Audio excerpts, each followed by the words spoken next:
Hello, everybody. Thank you so much for tuning us again. Welcome to All About People Sessions.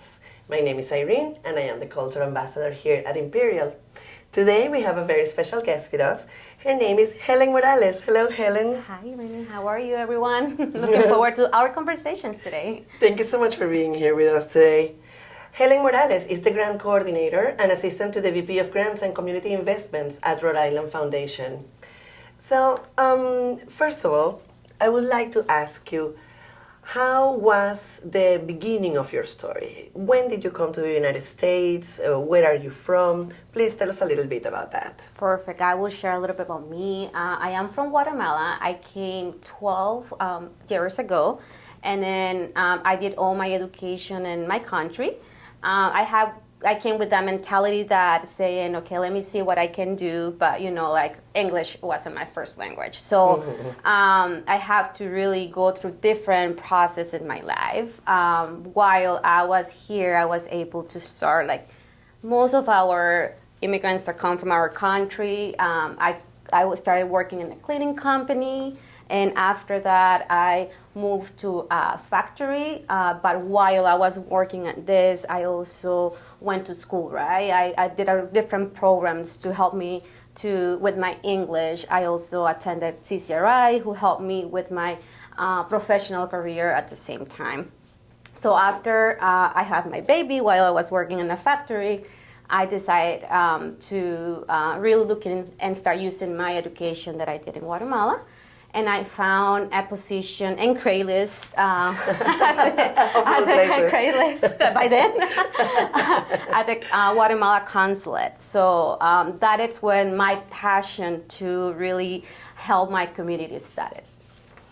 Wow. So, what was your role when you were working at the consulate? So while I was at the consulate, I was an administrative assistant. People that were not coming from the Guatemala government just can be administrative assistant. Mm-hmm. So I was working close with the consul general. I had the pleasure to work with her and really learn from her about her passion to serve others. And we were able to really build programs for our community. We did the Community Health Week. We also did the Labor Week, so we can really provide resources to our Guatemalan community about what the rights for them were, and also about the what are the resources for them to go to check their health, because like our community is really a hard worker, and then sometimes they don't take care about themselves. That is so true. Yes. What do you think was one of the most impactful activities or memorable moments for you personally while you were working at the consulate? There was plenty, to be honest with you. But I think just going every single morning to serve my community, that was the most impactful for me, because I was able to really serve them in a way that saying, hey, we are here for you. We were providing them documentation at the same time. We were also providing resources, inviting guests to talk to them, and then provide the things that they need.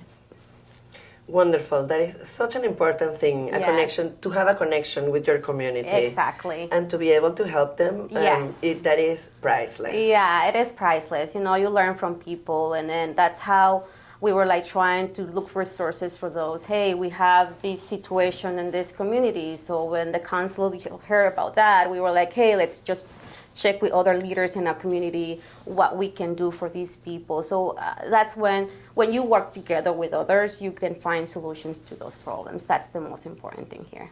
I agree with you wholeheartedly. That is the most important thing. Yes.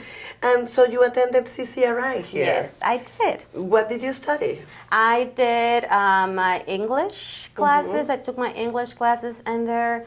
And then after that, I transferred to Rhode Island College, where I was finally able to get my bachelor degree in business management. I am currently working on my Master of Public Administration at URI. Yes.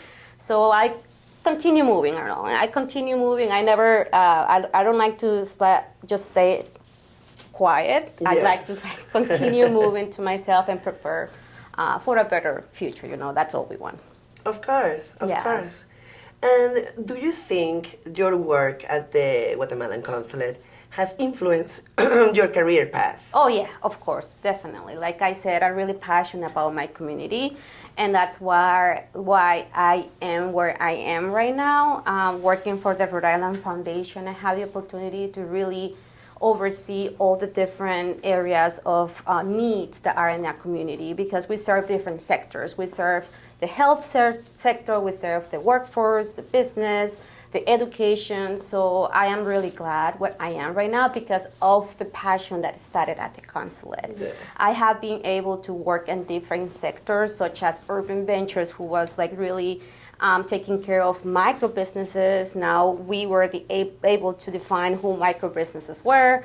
Also at the Goldman Sachs 10,000 small businesses, where we're really helping those small businesses to continue growing, to really providing resources to them, to technical and practical and networking, mentoring as well at the same time. And then at the CCRI Foundation, where I was able to work with students and providing a mentoring program for them.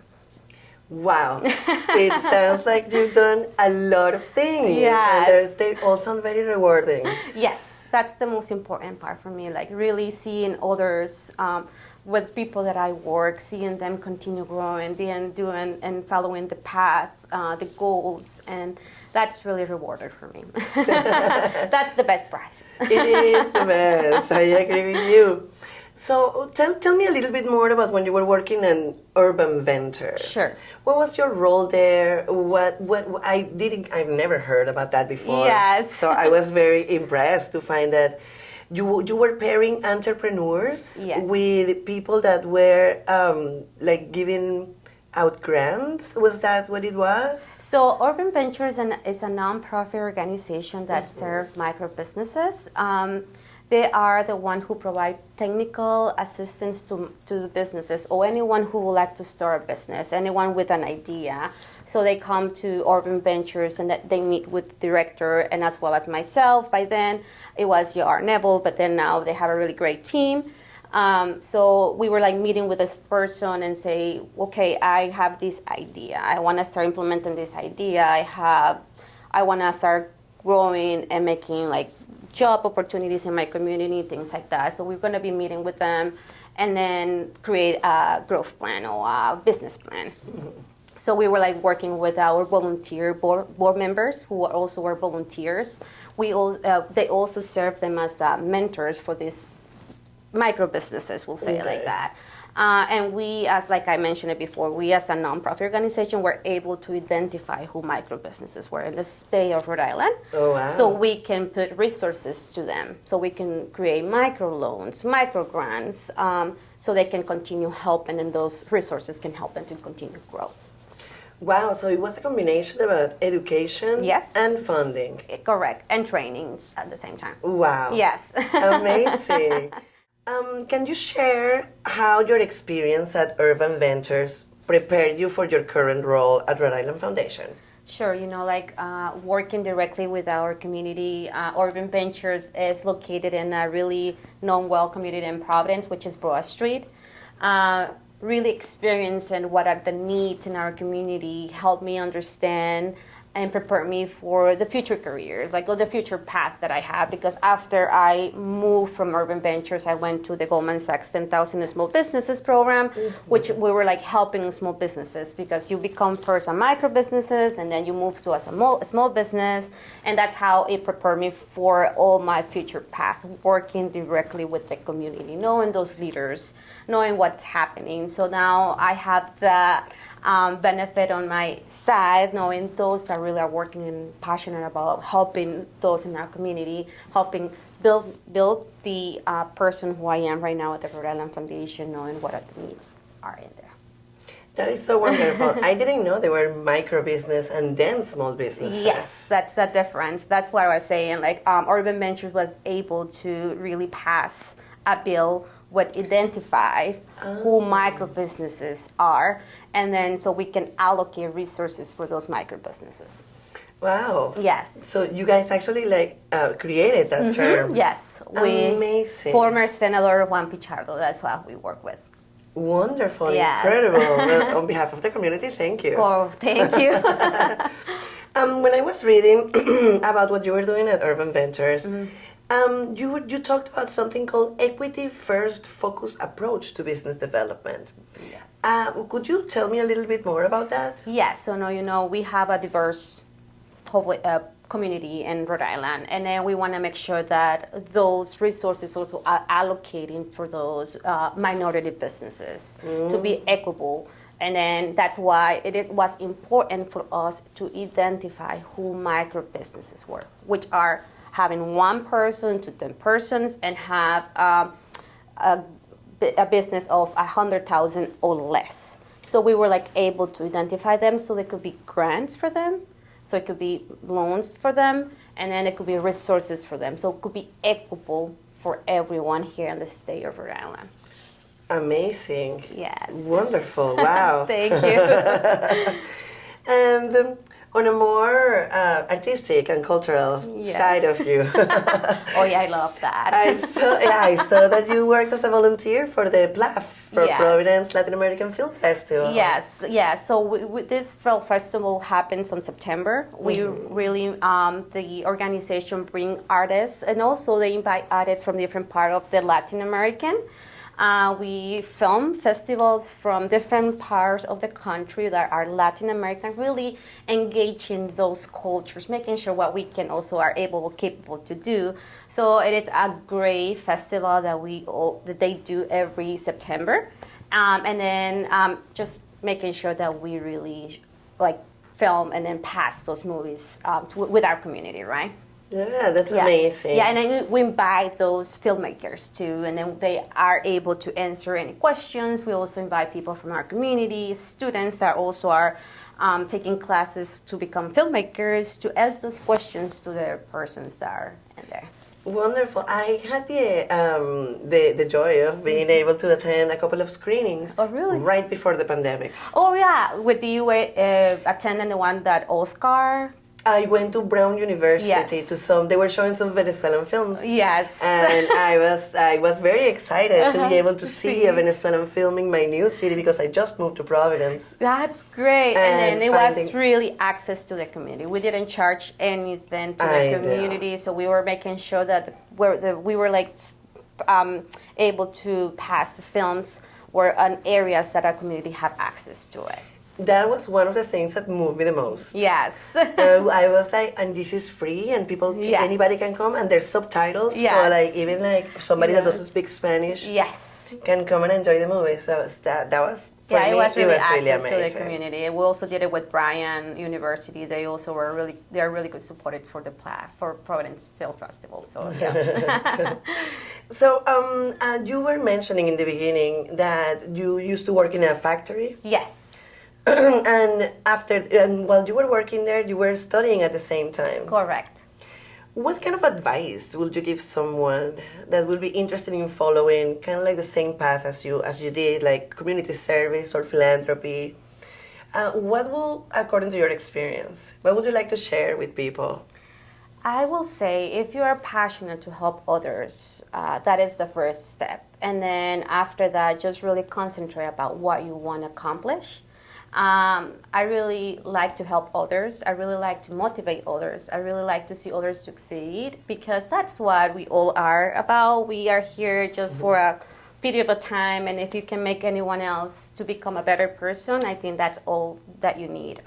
For me, it was really important to show my little ones that everything is possible if you really want to accomplish anything. We're really concentrate on what you want. Start from the bottom, and you will be able to really reach different goals, the goals that you really want to accomplish. This country really give you the resources that you need if you really want to use it in the way that you need to be using it. I started as like I said, in a cleaning company, then I moved to a factory, but my goal was that get my bachelor degree. So, lastly, I'm going to ask you the question that we ask everybody that steps into our little studio. Looking ahead, what are your goals and aspirations for the future, both personally and professionally? Perfect. So as I mentioned it before, I'm pursuing my master's degree in public administration. My passion is the community. My passion is continue serving my community, both personal and professional. And then in the place that I am right now, I think I can do, it's helping me to do both. Just really having access to see what are the needs in our communities right now, be working with those leaders around me. So I'm looking also forward to see what is my path in the future, but right now I am really happy where I am, helping all our community, like I said, and I will continue working in my education and my preparation to do the best I can to serve those that really need. Amazing. I love that you're in a good place right now. Thank and you. And I really can't wait to see all the things that you're going to achieve. Thank you. Appreciate that. I'm looking forward to that. And the place that I am, I think that's going to be a really good place to be and continue helping those that are really in need.